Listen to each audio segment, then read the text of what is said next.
오늘 방송에서는 미니아트가 지난 3월에 완전 신규명 키트로 발매한 1대48 스케일 포켓볼프 FW190D9 미메탈 프로덕션 베이지 키트 부품 다듬기 라이브를 시작을 하겠습니다. 안녕하세요. 김미성님 어서 오십시오. 지금 시작합니다.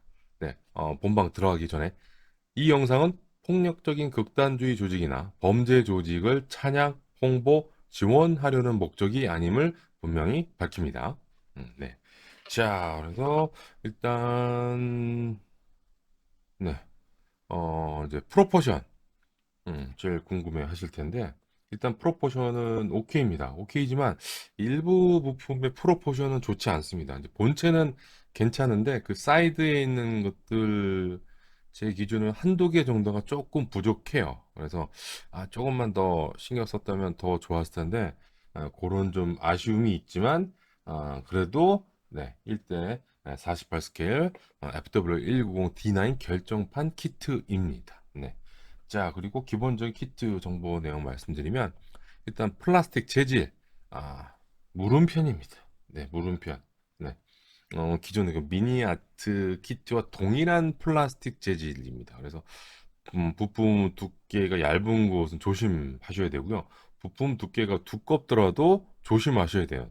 네, 알게 모르게 좀 휘어질 수가 있어가지고 그런 부분 조심하시고 런너에서 부품 떼어낼 때도 조심하셔야 되고요. 그래서 재질이 좀 무르니까 이제 모형용 접착제에 좀 반응을 좀 잘 하거든요. 잘 녹아요. 그래서 과도하게 사용하는 것도 조심하시기 바랍니다. 네, 자, 그다음 패널 라인하고 리벳 샤프합니다. 음. 전작인 제가 봤을 때 P47보다는 좀 더 샤프해진 것 같아요. 네, P47 제일 먼저 나왔고 그 다음에 윤커스 J13 키트가 나왔는데 윤커스 그 키트는 제가 구입을 안 해봐서 잘 모르겠고 첫 번째 나왔던 P47 키트보다는 샤프해진 것 같습니다. 그래서 패널 라인은 깊이가 좀 짙은 편이고 마이너스 리벳은 깊이가 얕은 편입니다. 네, 그래서 이런 거에 좀 호불호가 조금 갈릴 수가 있을 것 같아요. 자, 그래서 마이너스 리벳은 깊이가 또 얕으니까 사포질을 좀 거칠게 하면은 마이너스 리벳이 싹 다 아지워질 가능성이 높으니까 사포질 작업할 때 조심하시고요. 자, 그리고 런너 게이트 깔끔한 편인데 아, 일부 부품의 러너 게이트를 보면 그 좀 부품을 좀 잡아먹는 러너 게이트가 좀 있어서 좀 그 부품 다루는데 시간이 좀 올라갑니다. 그 언더 게이트도 좀 있고요. 그래서 다른 회사만큼 그래 아주 깔끔 진짜 딱 떨어지는 그런 깔끔함은 아니에요. 예전보다는 좀 깔끔해졌다는 거지. 그래서 이제 조립성이 좀 조금 떨어진다. 라고 보시면 됩니다. 큰 문제는 아닙니다만. 네. 자, 그리고 사출 상태. 전반적으로 깔끔한 사출인데, 이게 지금 신금형 키트가 3월부터 발매되기 시작했잖아요. 얼마 안 됐죠? 지금 7월이니까 4개월 정도밖에 안 됐는데, 지느러미가 조금씩 있습니다. 네, 신금형 키트임에도 불구하고. 그리고 큰 문제는 아니지만, 부품 측면에 금형이 쓸린 자국이 조금씩 있어요. 일부 부품에. 이런 것들 있다고 보시면 되고요. 자, 그리고 이건 아직 완벽하게 해결이 안 됐는데 요게 있습니다. 꼭 알아두셔야 되는 거. 미성형 숏샷 이슈가 좀 있습니다. 숏샷. 네, 그래서 일단은 키트 발매되고 나서 뭐 그 히스토리를 보면 이렇게 되거든요. 음. 이제 3월 달에 맨 처음 발매됐고 5월 말쯤에 키트 3종이 국내 입고가 됐어요. 그래서 저도 그때 국내 입고된 키트를 구입을 했고 문제가 있는 것을 인지를 하고 이제 이렇게 좀 AS를 신청을 했고 이렇게 좀 8월 달에 이제 부품이 도착할 예정인데 어떤 문제냐면 이 공용 런너인 그 런너 A의 56번 부품 있죠? 요 부품 러너 A의 56번 에어로론 왼쪽 에어로론 부분의 하단 부분 이 몰드가 거의 지워졌어요. 네, 세부 몰드가 뭉개진 상태로 사출이 됐습니다. 그래서 양산품에서 이런 문제가 좀 보고되고 있어가지고 금형 파손된 건가? 아니면 뭐 QC 문제가 있는 건가? 이렇게 좀 예상을 했었는데 미니 아트나 국내 수입원에서의 그 적극적인 대처는 없었습니다. 그때 당시. 그리고 미니 아트 홈피나 SNS 공식 계정에서 이 부품에 대한 공지도 없었고요. 그래서 지금 방송을 보고 계시는 제 채널 구독자 이제 김기성 님이 미니 아트에 직접 문의를 했지만 매크로 답변만 할 뿐 적극적인 AS가 즉각적으로 이루어지지 않았고 그 다음에 또 제 채널 구독자이신 션 님이 이제 어, 그 메일을 보내서 AS를 해준다는 답변을 받았는데 최근에 그 미니 아트로부터 답장을 받으신 션 님의 정보로는 저 정보로 해가지고 저도 이제 미니 아트 AS 신청을 했고 좀 전에 말씀드렸듯이 7월 14일에 다시 메일이 와서 한국에 도착하는 3, 4주 걸릴 예정이라는 내용이었습니다. 그래서 저는 이렇게 부품 AS가 진행되었는데 문제는 저보다 먼저 AS를 신청한 분들은 제대로 진행되지 않고 있다는 이야기가 있습니다. 요거는 빨리 개선을 해야 되지 않을까. 저보다 먼저 에이스에 관련돼서 문의를 하고 이렇게 답변을 주고 받았는데 왜 부품을 보내준다는 그 컨펌 메일이 저보다 늦게 아니면 아예 받지 못한다는 거는 조금 이해가 좀 안 되는 상황이거든요. 뭐 이런 경우가 별로 없어서 대응을 제대로 못하고 있는 거 아닌가라는 생각이 들어요. 네, 커스터머 서비스가. 네, 그래서 이런 것들은 좀 빨리 좀 개선이 돼야 되고, 그래서 이제 국내나 해외 직구로 구입한 분들 중에서 해당 부품을 AS 커스터머 서비스 신청할 경우 위 내용을 숙지하시기 바랍니다. 미니아트 홈피 가면 커스터머 서비스 신청하는 네, 그 신청 그게 있으니까 꼭 클릭해서 문의를 하시면 됩니다. 그럼 그쪽에서 메일을 보고 답변을 주면은 그때 이제 또 서로 이제 키트 사진이나 부품 사진 찍어서 보내주면은 컨펌 메일이 올 테니까. 자, 이렇게 해서 저도 이제 부품을 기다리는 중입니다. 네, 그래서 8월 초나 중순에 도착할 예정에서 도착하면 커뮤니티하고 또 가능하면 영상을 찍어서 올리도록 하겠습니다. 왜냐하면 제가 구입한 첫 번째 3월 달에 발매한 키트뿐만 아니라 이게 다음으로 발매한 어드밴스드 키트하고 그다음에 D9 초기형 베이직 키트 그리고 또 그 곧바로 D9 초기형 어드밴스드 키트까지 아마 동일한 문제가 있을 것으로 예상이 되거든요. 네, 그래서 키트 요거 구입하신 분들은 꼭 확인하고 부품 교체 받으시기 바랍니다. 아직까지 국내 수입원에서도 얘기가 없습니다.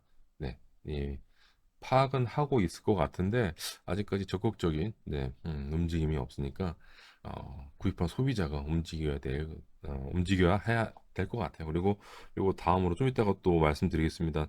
그 D9 이후로 D11형 요게 또 나올 예정인데 그 키트부터는 좀 문제가 없지 않을까 이렇게 예상하는데 그것도 확인을 해봐야 되겠죠. 네, 접착 가이드. 지난번 그 P47 썬더볼트 키트보다는 그 접착 가이드를 추가로 다듬어야 하는 경우는 많이 줄어들었습니다. 좋은 거죠.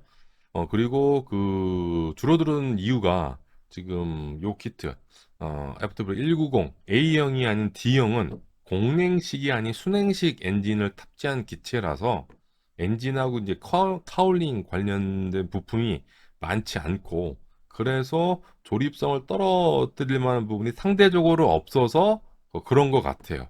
근데 만약 D형이 순행식이 아닌 공냉식 엔진을 사용했다면 거의 비슷한 네, 문제가 발생하지 않을까 그런 생각이 들고 그리고 그 접착 가이드 양쪽 순 너머가 앞놈 있죠? 그 접착 가이드 양쪽이 제대로 맞지 않는 부품들도 있습니다. 아직까지 있어요.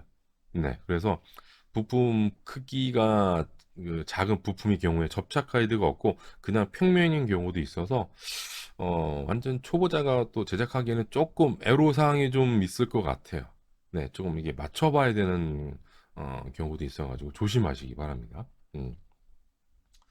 그렇죠. 네네, 베이직, 비메탈 베이직, 비메탈 어드메스키, 네, 세 개 모두 구입을 하셔가지고, 네, 지금 에이스를 다 받으셔야 되는데, 하여튼 그런 문제가 지금 요 키트에 있으니까 꼭 알아두시기 바랍니다. 자, 안녕하세요, 션님 어서 오십시오. 자, 그 다음으로, 요 키트는 미니아트의 1대48 스케일 에어로 세 번째 키트가 되겠습니다. 그래서 미니아트의 1대48 스케일 에어로 세 번째 완전 신규명 키트입니다. 3월부터 발매하기 시작을 했어요. 3월부터 미메탈 프로덕션 베이직 키트를 시작으로 4월 달에는 미메탈 프로덕션 어드밴스드 키트, 5월 달에는 D9 초기형 베이직, 6월 달에는 D9 초기형 어드밴스드 킷.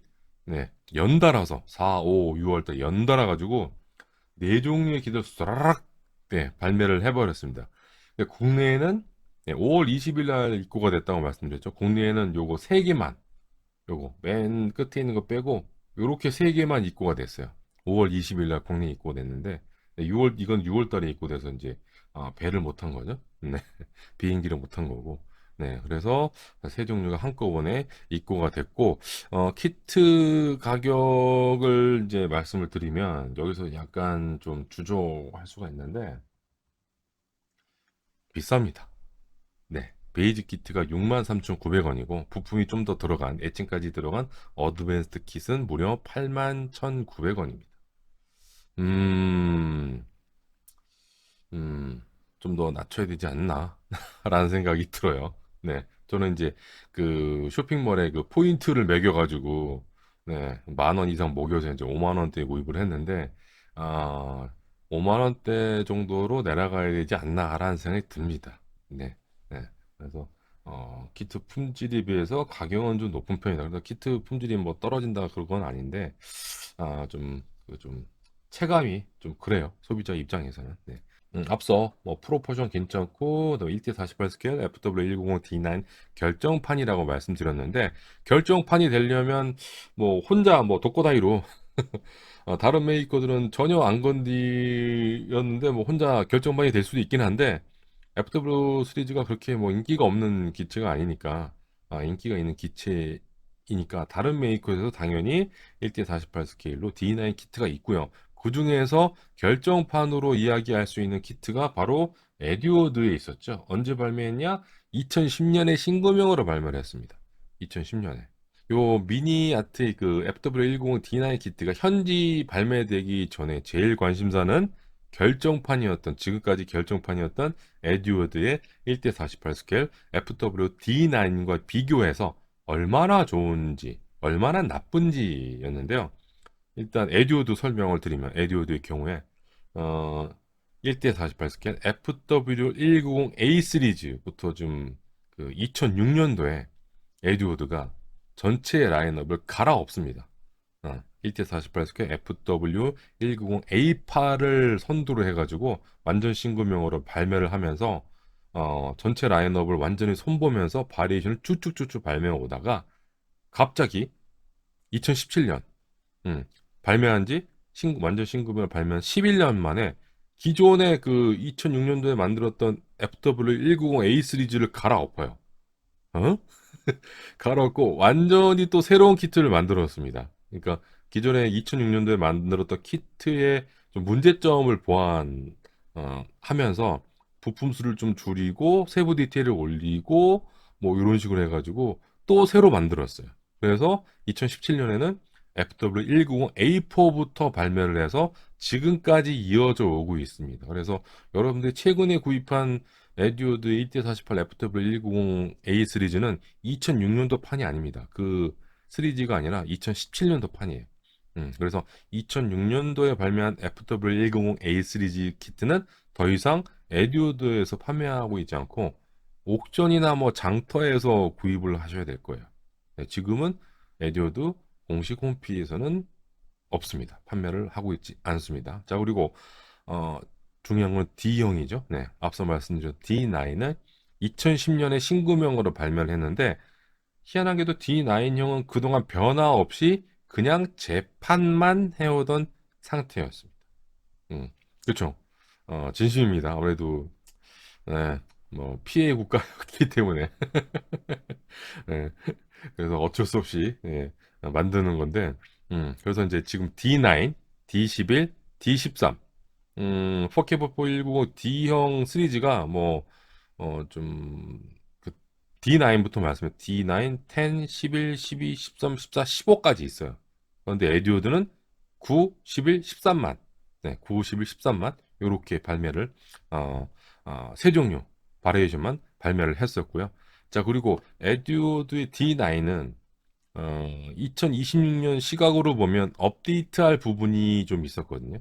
좀이라고 말씀드렸으면 이것도 완전 신규명으로 했으면 좋겠다라는 생각이 들었었거든요. 네, 세부 디테일하고 조립성을 좀 더 올릴 필요가 있었습니다.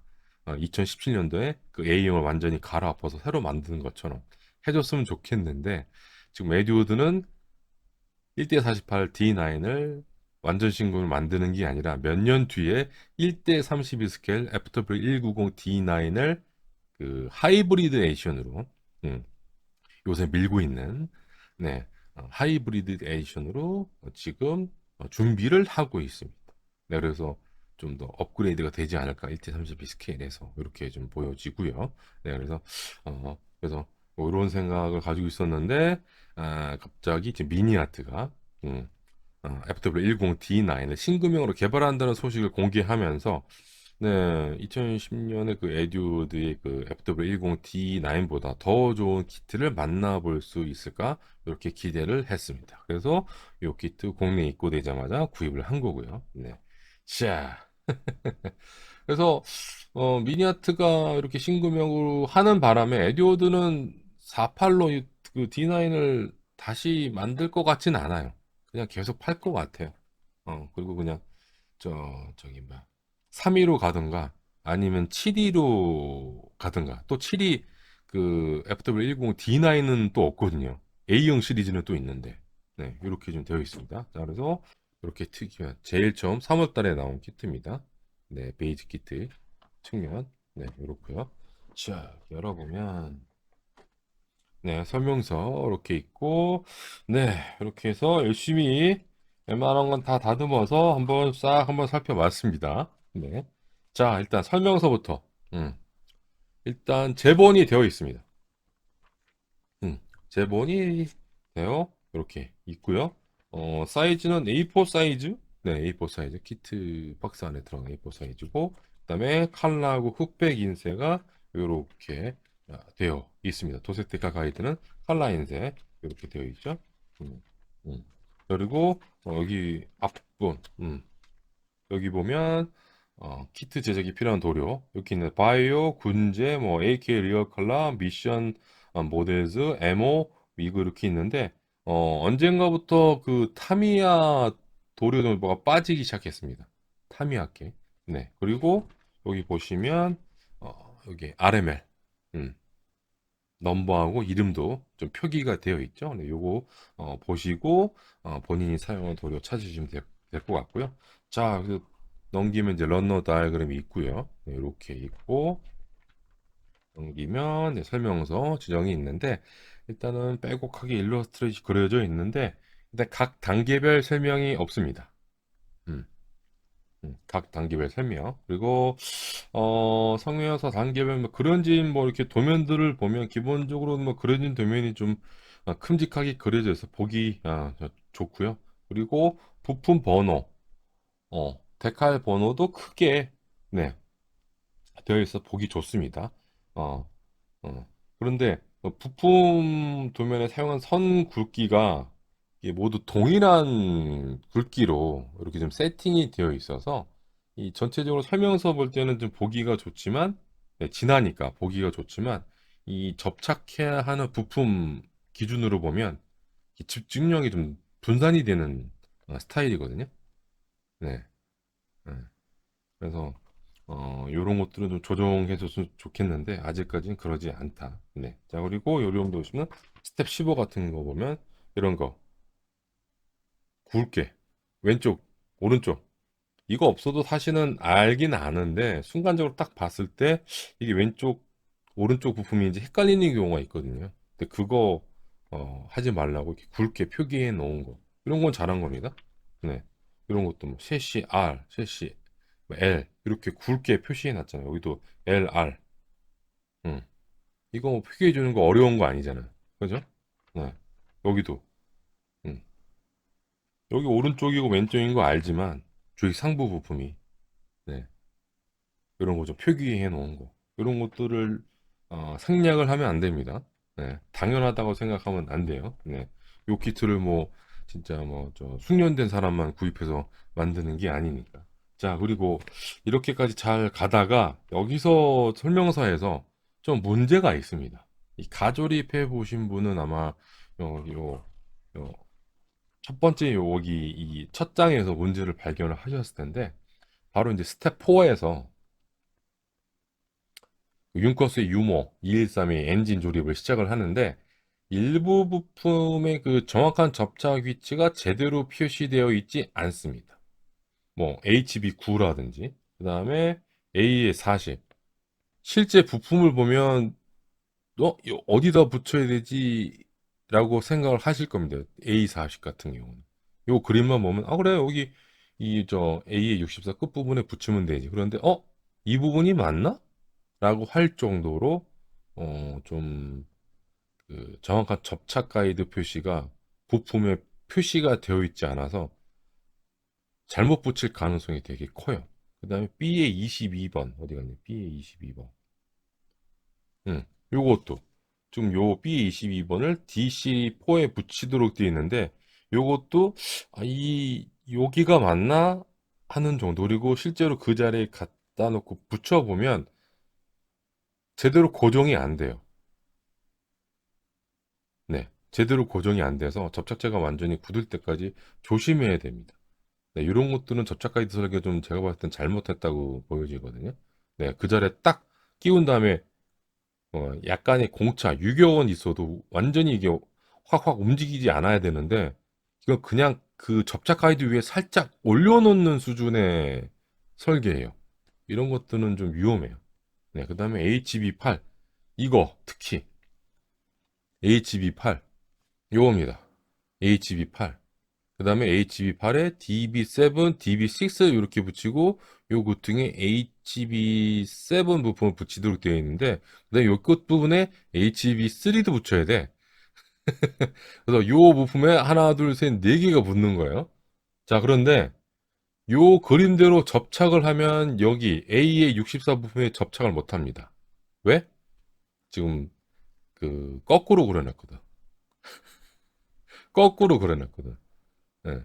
이거를 이렇게 해놓고 뭐 뒤집어서 붙이라고 이런 표시를 해줘야 되는데 이렇게 해놓고 이걸 붙이라고 하니까 이쯤 어디다가 붙여야 되나 하면서 한참 찾았는데 못 찾겠는 거예요. 그 접착 위치를.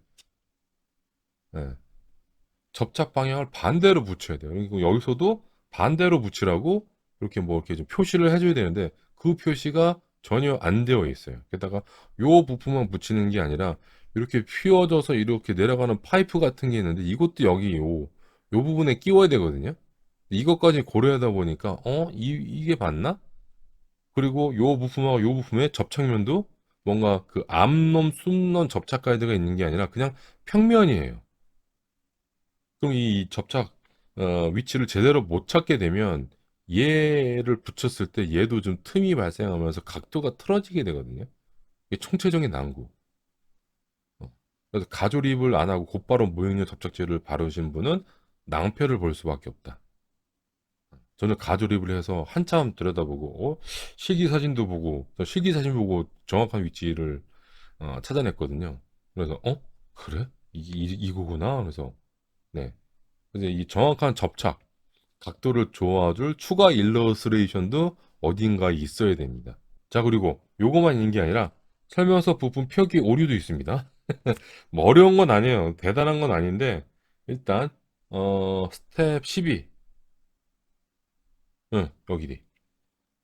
응. 레디에이터하고 카우 플랩하고 카우 립 부품 이렇게 붙이도록 돼 있잖아요. 아니 뭐 이게 뭐 어디 뭐 요거 A의 52번.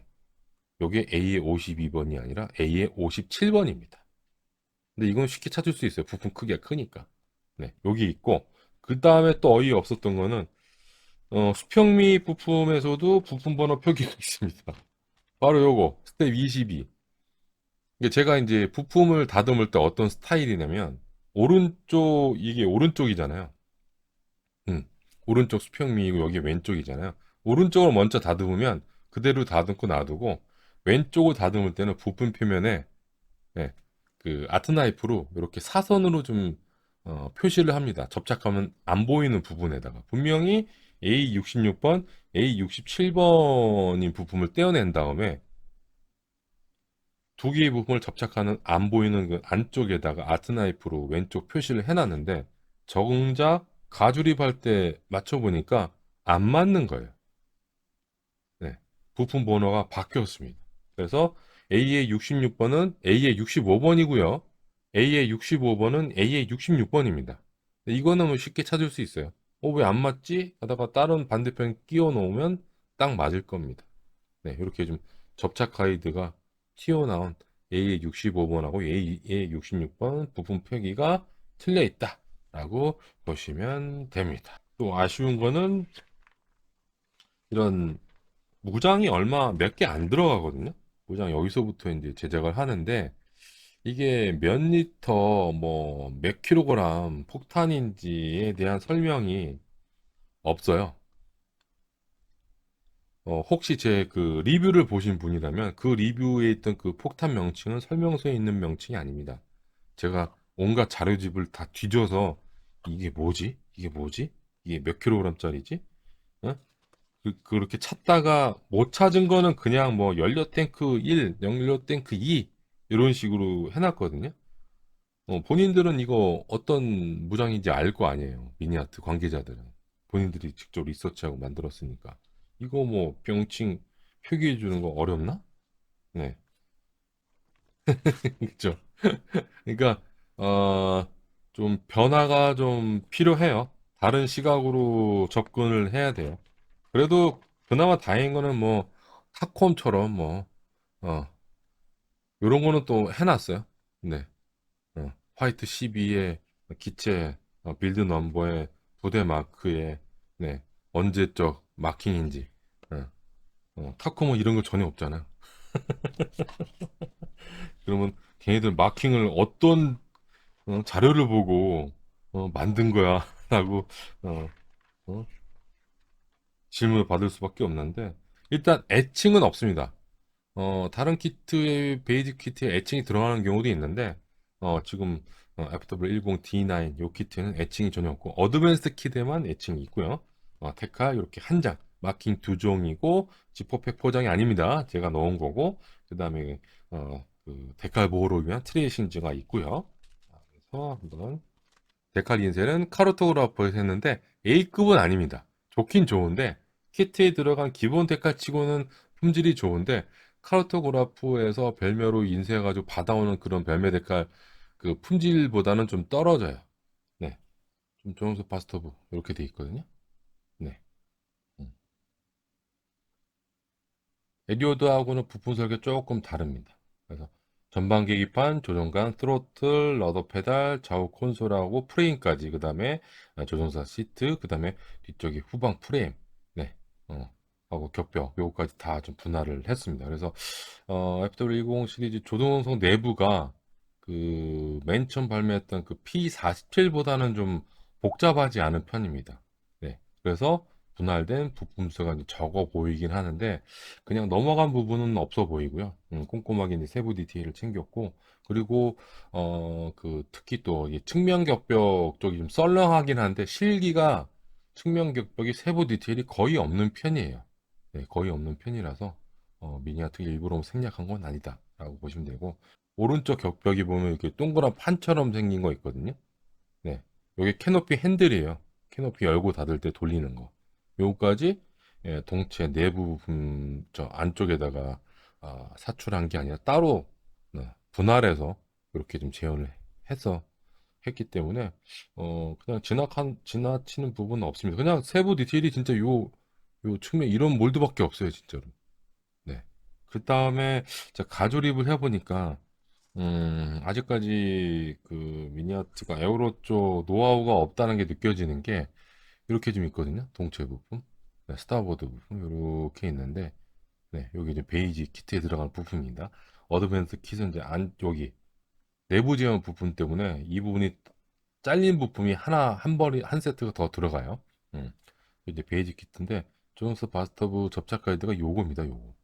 요렇게 해가지고 요렇게만 접착이 되어 있는데 이렇게 하면 불안해요. 이 뒤쪽에도 잡아주는 접착 가이드가 있어야 됩니다. 그래서 이게 이렇게 움직이지 않도록 해줘야 되거든요. 이 뒤로 밀릴 수도 있다고. 음.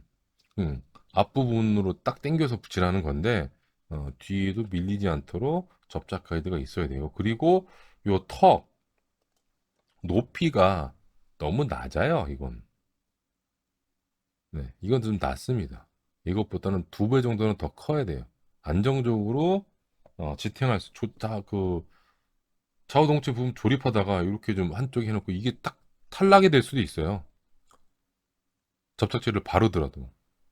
음, 조립하는 과정에서 잘못해가지고 이렇게 되는 경우도 있기 때문에 그래서 높이를 좀 더 높여야 되지 않았나라는 생각이 좀 듭니다.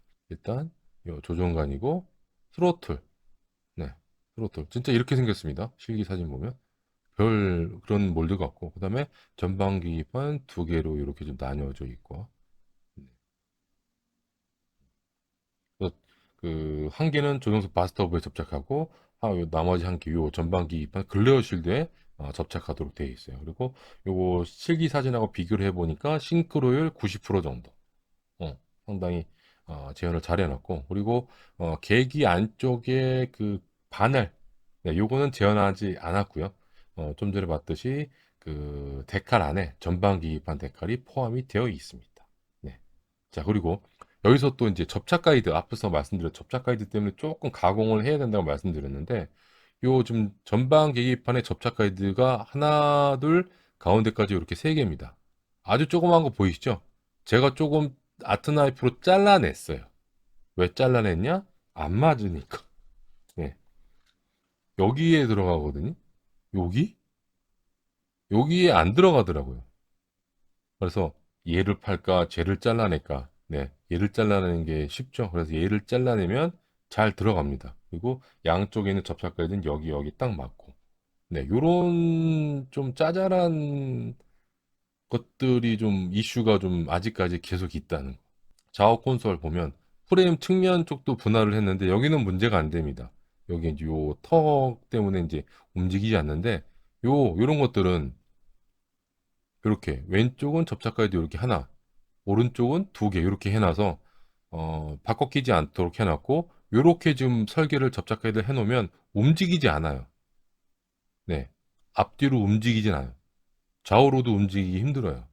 네, 그래서 정확한 접착 위치를 찾기가 쉽죠. 이런 부품들은 이렇게 했는데 지금 뭐 다른 부품들은 그러지 않아서 조금 선택적으로 접착 가이드 설계를 하는 게 아닌가라는 생각이 들 정도입니다. 네.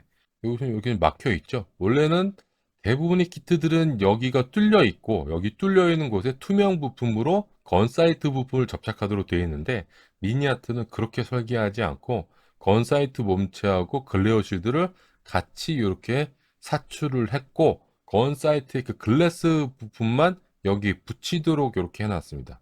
나름 또 조립 편의성을 챙긴 겁니다. 조립 편의성. 네, 여기는 레비 16B 건사이트 부품인데 이렇게 그 건사이트 몸체까지 투명 부품으로 보통 사출을 하는데 렌즈만 그러니까 그 유리만 또 이렇게 투명 부품으로 하는 경우는 좀 보기 드물어요. 뭐 현형 제트기 뭐저 허드 같은 경우는 허드 글래스를 글래스만 따로 분할을 하는 게 대세이긴 하지만 건사이트 같은 경우는 그렇지 않거든요. 네, 따로 분할하면은 번거로우니까 그래서 이제 한 번에 또 사출을 하는데 미니아트는 글레어실드에 건사이트 몸체를 이렇게 넣어놓고 유리 부분만 따로 투명 부품으로 이렇게 분할을 했습니다. 네, 그래서 다 좋은데 이건 아무래도 인젝션 키트의 한계라고 보시면 될 것 같아요. 요 실기 사진을 보시면 글레어 실드 이 부분에 그 가죽으로 뒤덮여 있는 거를 보실 수 있어요. 이게 좀 쿠션이에요. 쿠션. 음, 가죽 쿠션으로 좀 되어 있는데 그 쿠션 형상이 직각은 아니잖아요. 이게 둥구스름한 형상이잖아요. 쿠션이. 근데 인젝션 키트의 한계상 네, 이렇게 좀 직각으로 좀 뻣뻣하게 이렇게 좀 사출이 되어 있는데 이런 것도 그냥 아트 나이프로 좀 둥구스름하게 사포질 이렇게 사포 이용해 가지고 좀 갈아주시면 느낌 좀 괜찮아지지 않을까 이런 생각이 들고요. 좀 콘솔 말씀드리면 콘솔은 요 맨 위에 콘솔뿐만 아니라 좌우 또 프레임도 이렇게 분할을 했는데 싱크로율이 한 70에서 80% 정도 됩니다. 왼쪽, 오른쪽. 여기 접착 가이드는 좀 전에 봤던 조그만 스로틀 붙이는 접착 가이드고요. 네, 그래서 실기하고 비교해 보니까 도면도 비교를 해봤는데 싱크로율은 70에서 80. 그러니까 전방 계기판보다 조금 떨어져요. 네, 그래도 세밀하게 지원을 했고 키트 데칼에 콘솔 데칼이 또 포함이 되어 있습니다. 네. 근데 요 패널, 네, 요거가 요렇게 좀 요렇게 들어가는 거거든요. 좌우 동체 조립하기 전에 세팅을 해야 돼요. 좌우 동체 조립한 다음에 넣으려면 안 들어갑니다. 네, 이 형상 때문에 네, 넣을 수가 없는데 근데 문제는 뭐냐면 좀 이렇게 가조립했을 땐 잘 맞잖아요. 실제 좌우 동체를 딱 조립을 해보면 그 재질이 무른 것하고 또 연동이 되는데 이쪽 부분, 요 부분이 떠요. 음. 가조립했을 때는 잘 맞았던 요 부분이, 요 가운데 부분이 살짝 뜹니다. 이게 둥그렇게 이렇게 되면서. 그래서, 접착제가 완전히 잘 굳을 때까지 이 부분을 잘 눌러 주셔야 돼요. 근데 이 부분이 뜨게 되면 나중에 뭐가 문제가 되냐? 나중에 닫힌 상태의 캐노피를 세팅할 수가 없습니다. 네. 얘가 늘어나 보니까 요 부분이, 음, 요 부분이 좀 이렇게 바깥쪽으로 이렇게 넓혀지는 거니까 닫힌 상태의 캐노피가 세팅이 안 돼요. 잘 안 들어가요. 네, 그거 조심하시면 돼요. 시트를 또 이렇게 정성스럽게 분할하고 넣어준 경우는 또 없지 않나라는 생각이 들어요. 네, 일단 두 개로 분할된 거를 제가 목공 옆으로 가조립을 한 거예요. 근데 오른쪽은 시트 벨트가 없는 거, 왼쪽은 시트 벨트가 있는 거. 이 시트 벨트도 잘 지원을 했습니다. 2차 대전 독일군 그 사양에 맞게 너무 투박하지도 않고, 네, 별매 쓸 필요 없을 정도로 잘 해놨어요. 음. 요것도 진짜 대단한 옵션이라고 생각이 들어요. 네. 요거 별매품 좋은 거 저기 저 체코의 그 HGW에서 파는 거 아시죠? 버클은 애칭이고 벨트는 그 패브릭으로 된 거. 그거 진짜 꼼꼼하게 제작을 하면 진짜 자연스러운 벨트 그게 나오는데 가격이 비싸잖아요.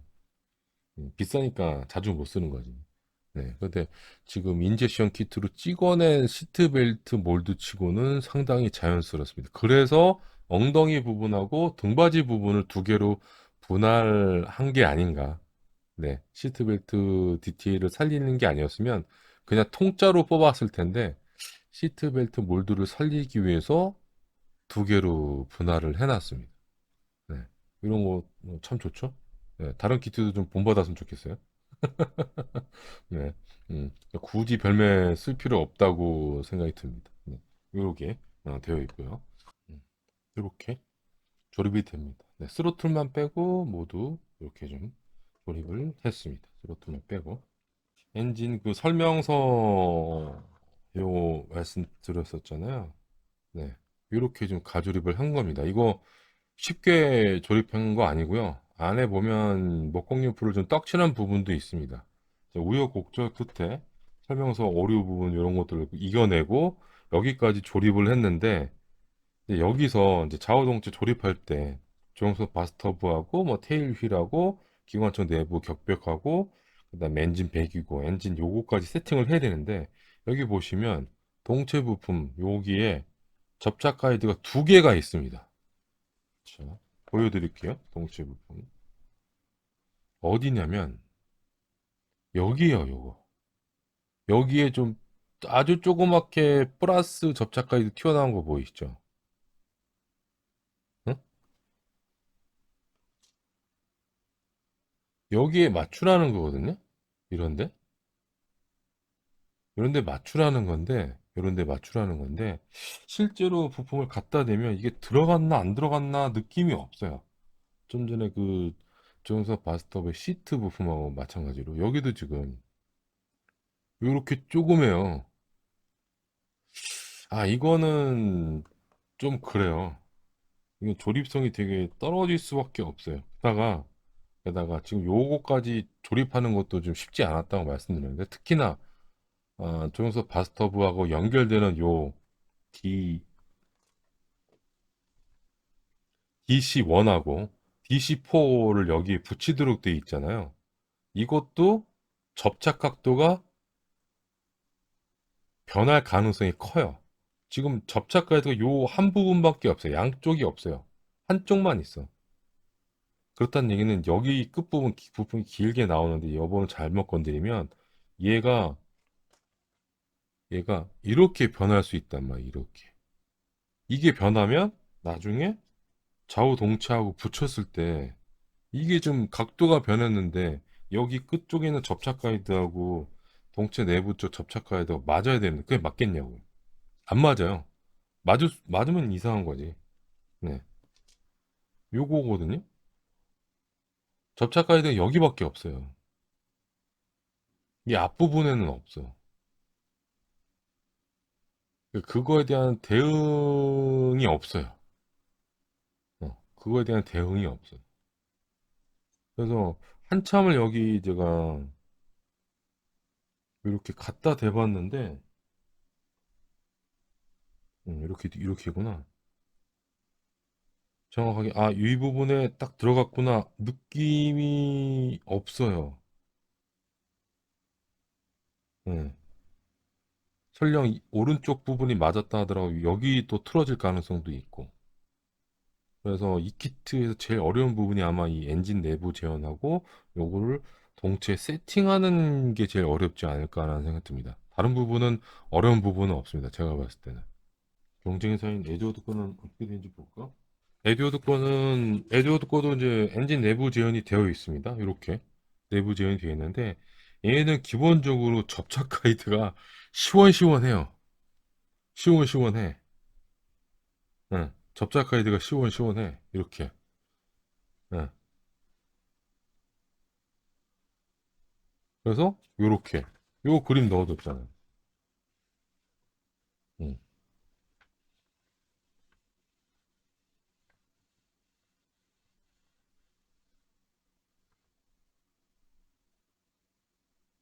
그리고 조그만 부품도 접착 가이드가 확실하게 있습니다. 아주 좀 이네스처럼 아주 뒷동만하게 되어 있지 않아요. 응.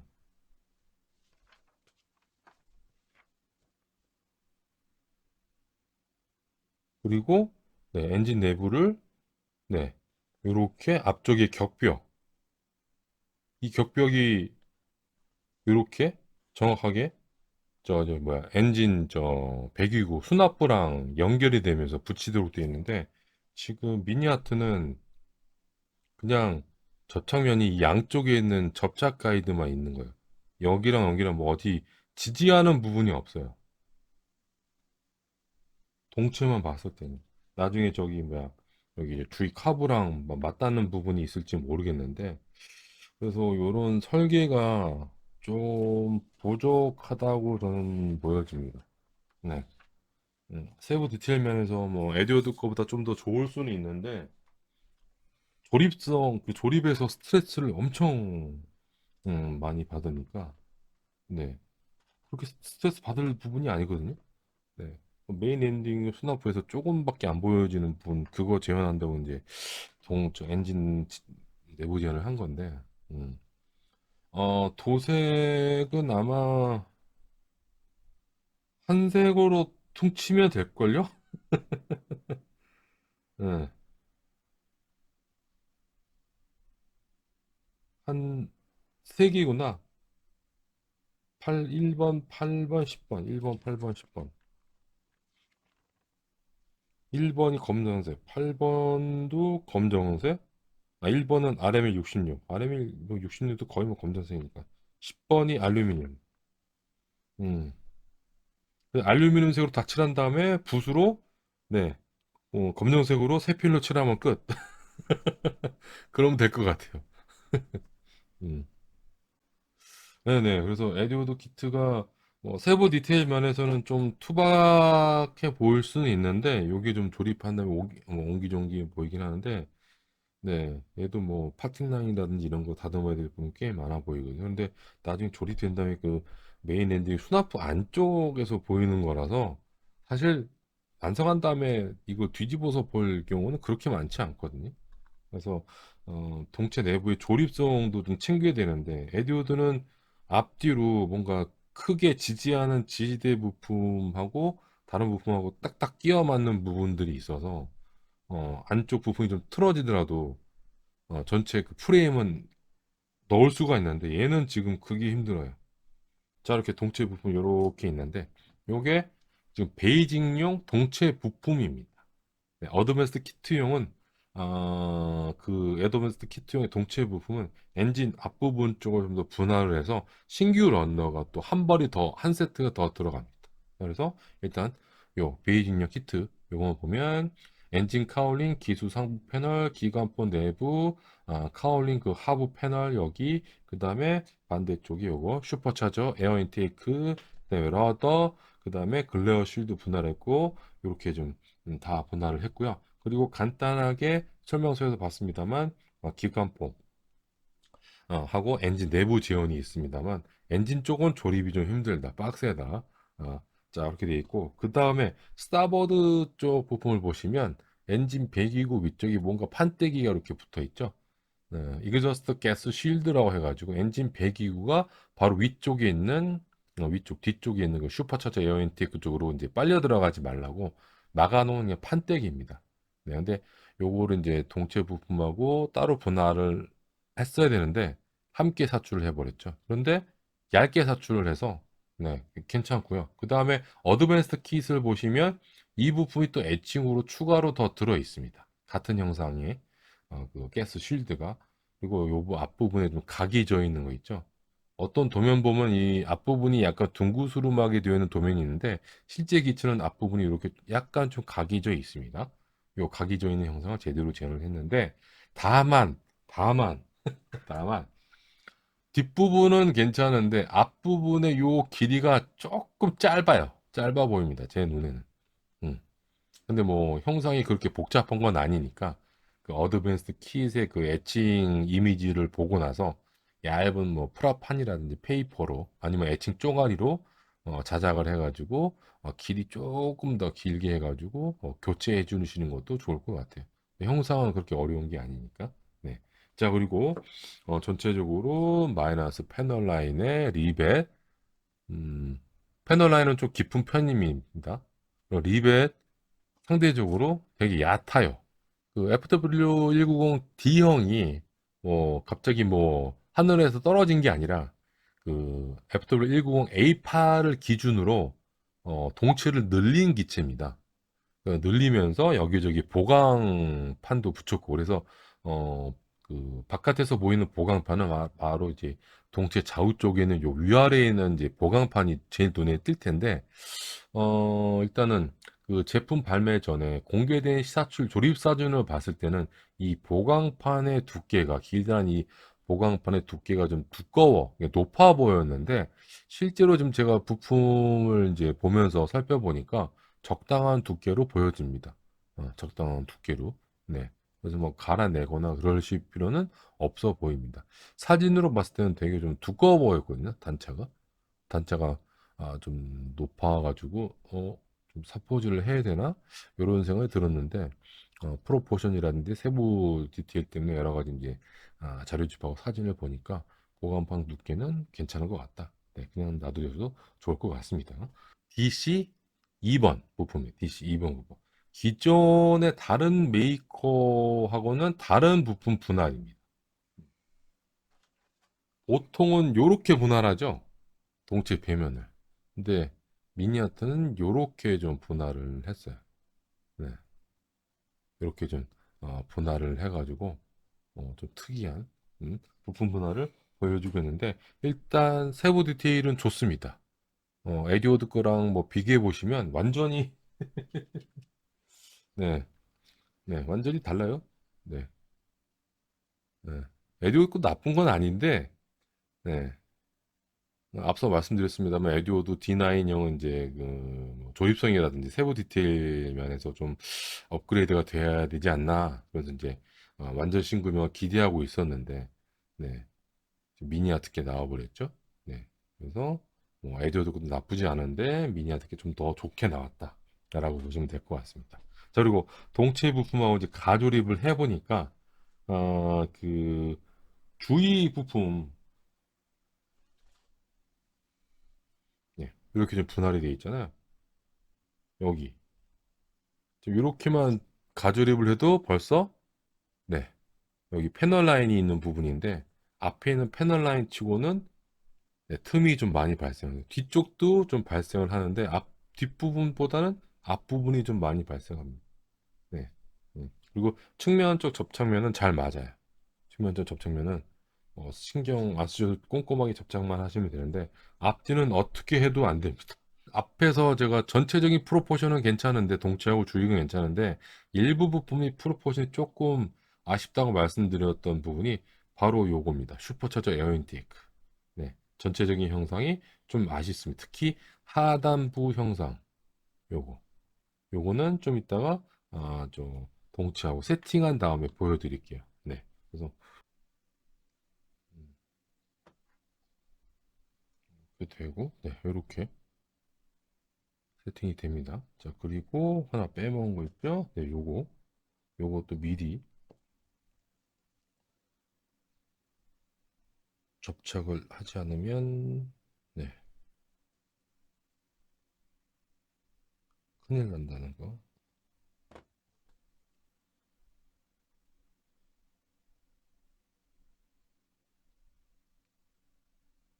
음, 요렇게.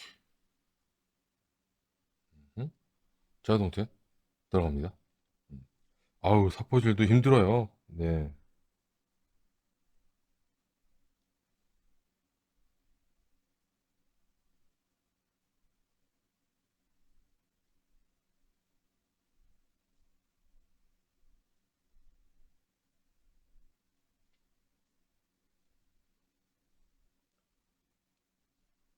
으, 엔진 배기고.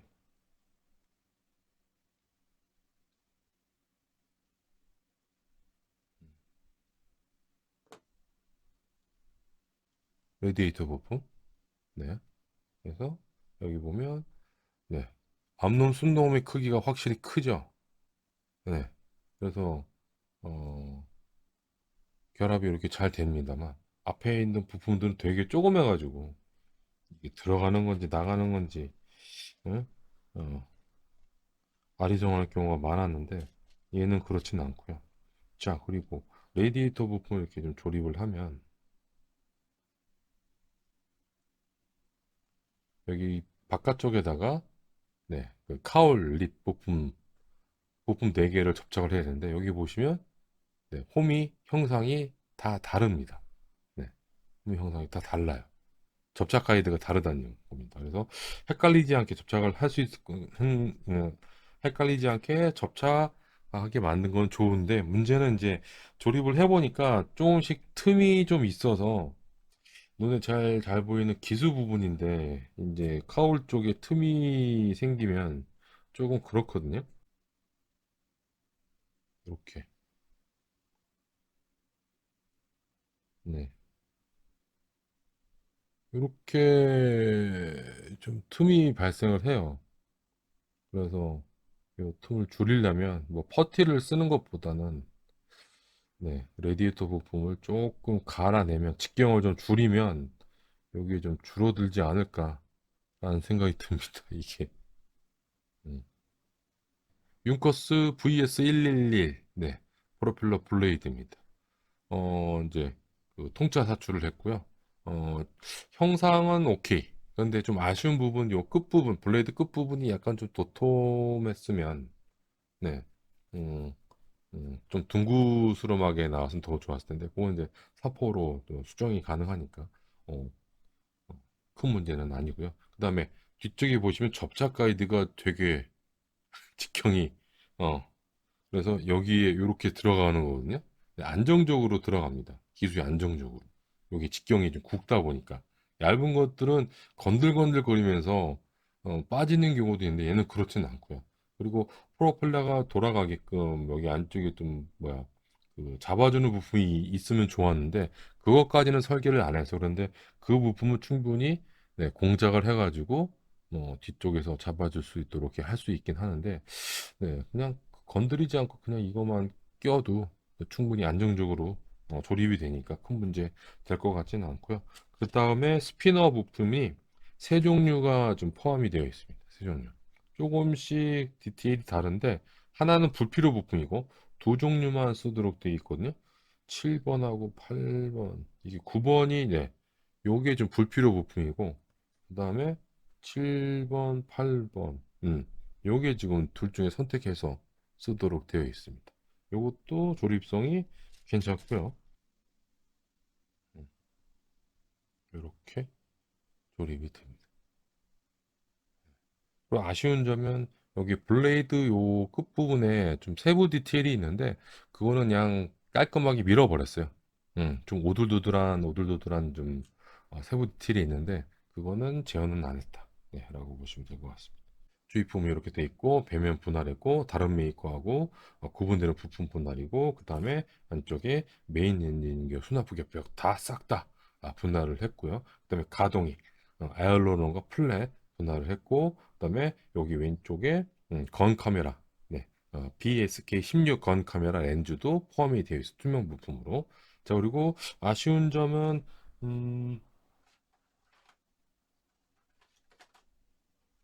여기 끝 쪽에 요 주의 끝 쪽에 항법등을 네, 분할을 안 했습니다. 투명 부품이 안 들어 있고요. 그 다음에 주의 윙루트 네, 패널하고 오른쪽에는 피토가 요 분할을 했는데 지금 윙루트 패널을 분할을 했는데 이게 동체하고 주익 조립할 때 이 부분에서 좀 틈이 발생하지 않게 좀 조심을 하셔야 되는데 제가 가조립을 해보니까 주익 윙 루트를 나중에 접착하는 것보다는 동체 주익을 음, 접착하기 전에 윙 루트 패널을 아이어 주익 상부에 먼저 세팅을 한 다음에 뭐 저 접착제가 완전히 굳은 다음에 세팅하는 게 훨씬 더 작업이 좀 편할 것 같습니다. 여기 보면 네 여기도 이제 탄피 배출구고 여기도 탄피 배출구인데 네 다 막혀 있죠. 네. 어. 어. 배출구 형상은 에듀오드 거보다는 좋습니다. 에듀오드 거는 조금 각이 져 있는 상태인데 미니아트는 약간 그 끝부분 모서리 부분이 약간 둥글둥글하게 되어 있는데 실기가 좀 둥글둥글하게 좀 되어 있습니다. 그래서 그런 면에서는 네, 미니아트가 잘했는데 에듀오드는 근데 다 구멍이 뚫려 있죠. 뚫려 있는 상태로 되어 있고 네. 세부 디테일 면에서 좀 차이가 좀 있죠. 당연히 있을 수밖에 없죠. 네, 이렇게. 리백 같은 세부 디테일은 미니 아트가 훨씬 더 세밀하게 이렇게 좀 재현을 했습니다. 어, 그리고 여기도 몰드가 있는데 미니 아트는 이 위쪽에 있는 몰드를 또 따로 또 분할을 했어요. 어, 세부 디테일면 좀 차이가 좀 있죠. 미니 아트 쪽이 훨씬 더 세밀하게 재현을 했습니다. 이렇게 조립을 했습니다. 여기까지는 뭐 큰 문제는 없습니다. 네,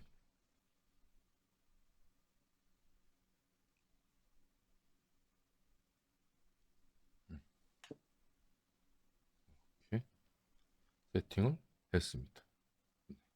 자, 갑니다.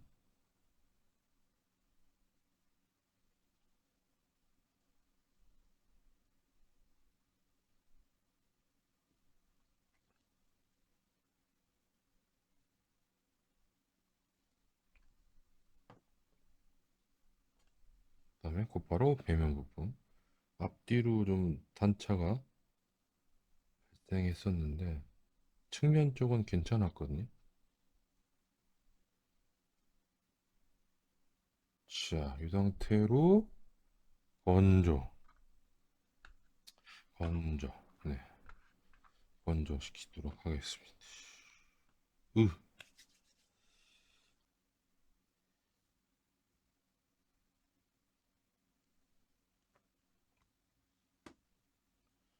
이렇게 조립이 됩니다. 슈퍼차저 에어 인테이크. 이렇게 봤을 때는 크게 뭐 문제가 없어 보이는데요. 제가 봤을 때는 좀 부족해 보여요. 뒤쪽에서 바라봤을 때 이 밑에 부분이 이렇게 좀 더 내려오거든요. 그런데 여기서 보면 그 초점 좀 조금 약해요. 네, 이 꺾여지는 게 지금 미니아트는 좀 약해요. 네, 그리고 윗부분도 그렇고, 윗부분은 거의 평면인데, 조금 더 평면으로 가야 되는데, 네, 좀 밑으로 내려간 느낌? 좀 미묘한 차이긴 하고요. 자, 그리고 또 제가 또 보는 게 뭐냐면, 요 슈퍼차저 에어인테크하고 동체하고 연결되는 요 부분 있죠? 요 부분이 직각으로 이렇게 딱딱 각이 진 게 아니라 스무스하게 이렇게 연결이 되는데, 지금 키트에서는 그게 좀 재현이 안 됩니다. 근데 이 부분은 이제 액상 서페이서를 사용을 해가지고 요 이쑤시개 같은 거를 이제 요 끝부분 접합선에다 쭉 발라준 다음에 사포로 이제 쑥 사포질을 해주면 스무스하게 만들 수 있어요. 그래서 요 문제는 뭐 해결이 되는데 이 전체적인 형상은 네, 요 형상은 네, 좀 맛있습니다. 그리고 에듀워드 거는 또 미니아트하고 또 달라요. 좀 더 좀 도톰하죠. 그런데 얘네들도 정확하지는 않아요. 전체적인 형상은 미니아트 거보다 좀 괜찮긴 한데, 네, 100% 만족스러운 형상은 아닙니다. 요 슈퍼처제 에어인트 에듀워드 거도. 그래서 이렇게 좀 비교를 해보면, 네, 좀 다르죠. 네, 좀 달라요. 음, 그래서 별매품이 나오지 않을까라는 생각이 들어요. 네, 요 몰드는 에듀워드보다 좋아요. 에듀워드는 일률적으로 직선으로만 표현을 했는데 실기는 이렇게 좀 차이가 좀 있습니다. 네, 차이가 좀 있어요. 네, 밑에 쪽도 그렇고. 그런데 앞에서 말씀드렸던 그 미성형 숏샷 이슈가 왼쪽 에어로런 부품의 아랫면에서 이렇게 좀 발생을 했습니다. 이렇게 네, 언더컷이 생기는 부분도 아니고, 그죠? 멀쩡하게 사출된 부품하고 보면 비교를 해보면 음, 가운데 부분이 완전히 날아갔단 말이에요. 이거는 미성형보다는 금형 쪽에 좀 손상이 발생해서 이렇게 찍혀 나온다고 생각할 수밖에 없거든요. 금형이 조금이라도 좀 스크래치가 있으면 그게 그대로 찍혀서 나오는데 지금 이렇게 찍혀 나온다는 거는 금형이 좀 손상이 됐지 않았나? 이렇게 볼 수밖에 없는데 일단 저는 AS 신청을 했고 부품을 보내줬다가 연락을 받았고 8월 초나 중순에 도착을 하면 그때 뭐 주간으로서 라이브 방송 또는 커뮤니티에 또 말씀을 드릴 거고 이 영상 짧게 만들어서 AS 부품 받았다 이렇게 고지를 할 겁니다. 네, 그래서 요 문제가 빨리 좀 해결이 됐으면 좋겠습니다. 네. 폴랩에서도 말씀드릴 게 있습니다. 전혀 문제가 없을 줄 알았는데 여기서도 조금 문제가 있습니다. 폴랩은 지금 두 개로 분할을 했습니다. 여기 상부에 있는 거고 네, 밑에 있는 거. 그렇다고 이제 플랩을 내려간 상태로 세팅이 가능한 건 아니에요. 베이직 키트에서는. 나 중립 상태, 네, 중립 상태. 그래서 부품이 이렇게 여기 들어가는 건데 문제는 지금 접착 가이드가 그 동체에 그 접착을 해야 되잖아요. 그러면 동체하고 연결되는 접착 가이드가 있어야 되는데 플랩 상부 부품에만 이렇게 있거든요. 하부 부품에는 없어요. 동체하고 접착해야 되는 접착 가이드가. 근데 이거를 여기다가 해보면 뭔가 좀 잘 들어간다는 느낌은 없습니다.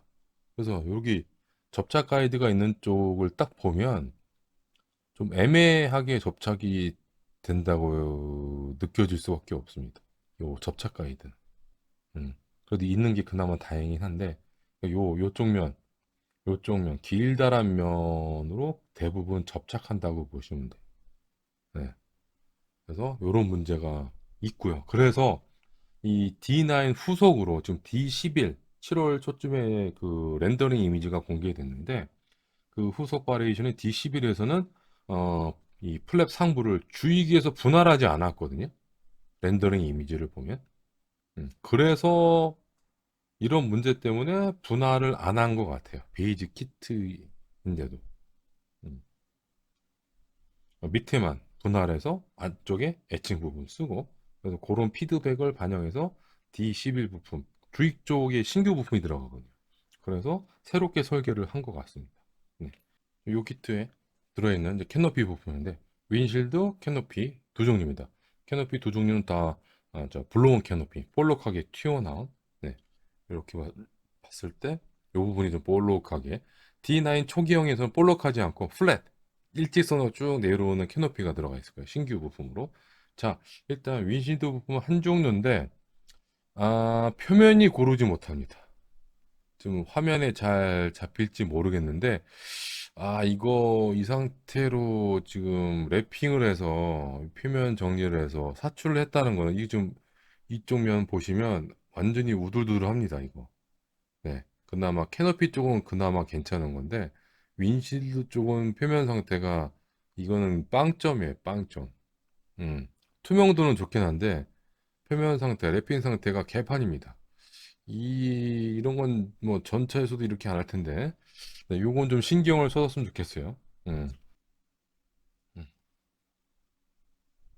요. 조립성은 제가 봤을 때는 오케이. 네. 근데 조심할 부분이 있습니다. 어딘지는 네, 방송을 보신 분들은 아실 테죠. 네. 그리고 P47하고 비교해 봐서 이제 공냉식이 아닌 순행식 엔진을 탑재한 그 기체라서 P47보다는 부품 수가 좀 줄어들다 보니까 좀 조립성이 좀 좋아진 부분이 좀 있습니다. 네. 좀 떨어지지 않았고 그다음에 접착면이 작은 부분이 있고 그다음에 일부 부분 접착 가이드가 서로 맞지 않는 부분들이 있어서 추가 공정이 좀 필요하고 네, 접착 가이드 크기가 너무 작아가지고 이게 들어간 건가? 제자리에 들어간 건가? 긴가민가한 부분도 좀 있고요. 그리고 설명서 오류도 있었죠. 제대로 또 설명되지 않은 부분도 있어서 좀 조심해야 될 부분이 있습니다. 근데 전체적인 조립성은 괜찮다. 하지만 가조립은 필수. 네, 가조립은 필수. 자, 그리고 프로포션 오케이입니다. 일단 치수 재봤습니다. 음, 치수도 오케이입니다. 치수 오류는 없습니다. 지금 제가 가지고 있는 여러 개의 도면 한 세 개인가 네 개인가? 네, 그거 도면 한번 비교해 봤는데 특이점은 찾지는 못했고 그다음에 에듀오드 거랑도 비교를 해봤습니다. 근데 거의 비슷한 크기, 오차 범위 안에 이런 차이만 있지. 이건 너무 긴데, 이건 너무 짧은데 이런 건 없었어요. 에듀오드 거랑 또 비교해 봤더니 거의 비슷한 크기여서 치수 문제는 없다 보고 그다음에 프로포션 앞서 말씀드렸듯이 동체와 주입 프로포션은 오케이. 하지만 네, 오른쪽에 있는 슈퍼차저 에어 인테이크 프로포션은 조금 호불호가 갈릴 것 같다. 그리고 조금 더 깊게 보면 VS112 프로펠러 블레이드의 그 앞부분 형상이 조금만 더 둥그스름했으면 더 좋았는데 그 부분 뭐 사포질로 조금만 수정이 좀 되는 거니까 그냥 큰 문제는 아니었고요. 네. 많은 분들이 궁금해하시는 네, 결정판이냐 아니냐. 결정판입니다. 1대48 스케일 FW190D9 결정판입니다. 지금까지 네, 1대48 스케일 FW190D9 결정판 키트는 에듀오드가 차지하고 있었는데 타미야 거 아닙니다. 타미야 거는 오류가 좀 있어요. 미니아트가 2026년에 결정판의 타이틀을 가지고 갔습니다. 네, 그리고 패널라인하고 리벳이 새겨진 상태에 대한 좀 호불호가 있긴 있습니다만 샤프한 패널라인과 기체 전체 빼곡하게 새겨진 마이너스 리벨 그리고 에듀오드보다 세부 디테일이 더 재현되어 있고 프로포션도 좋고요. 완벽해지지는 않았습니다만 조립성도 이전보다는 좋아졌습니다. 네, 그리고 제작할 때 앞서 말씀드렸듯이 조심해야 할 부분도 물론 있고요. 그리고 질 좋은 데칼, 카르토그라퍼에서 인쇄한 데칼 포함되어 있고 그다음에 D형의 모정도 부족함이 없습니다. 네, 다만 키트 가격이 다소 높게 책정되어 있습니다. 베이지 키트 가격이 63,900원. 저는 이제 쇼핑몰 포인트 매겨가지고 5만 원대에 구입을 했는데, 좀 더 내려가야 되지 않나라는 생각이 들어요. 네. 자, 총편. 2026년 3월 미니아트의 세 번째 1대48 스케일 에어로 키트가 발매되었습니다. 에디오드를 제치고 1대48 스케일 FW190D9의 결정판 타이틀을 차지했습니다. 개선해야 하는 부분이 있지만 좀 더 완벽한 FW190D9을 만들고 싶은 분들에게 추천합니다. 그리고 미성형이 발생한 에어로런 부품이 미니 아트로부터 도착한다면 더욱더 가치가 올라갈 것 같습니다. 감사합니다. Miniat third 148 scale aero kit was released in March 2026. It has surpassed Etude to claim the title of the definitive 148 scale FW 189 190 D9. Although there are parts that need improvement, I recommended it to those who want to build a more perfect FW 190 D9. Also, if the unmolded aileron parts arrive from Vignette, I think its value will increase even more. Thank you. 야, 사진 찍어야지. 네. 착, 착. 갔다 오셨나요? 뭐, 이봐. 아, 감사합니다, 시원님. 네. 이렇게. 착. 어떻게 해야지 멋있게, 찍을까? 아이씨.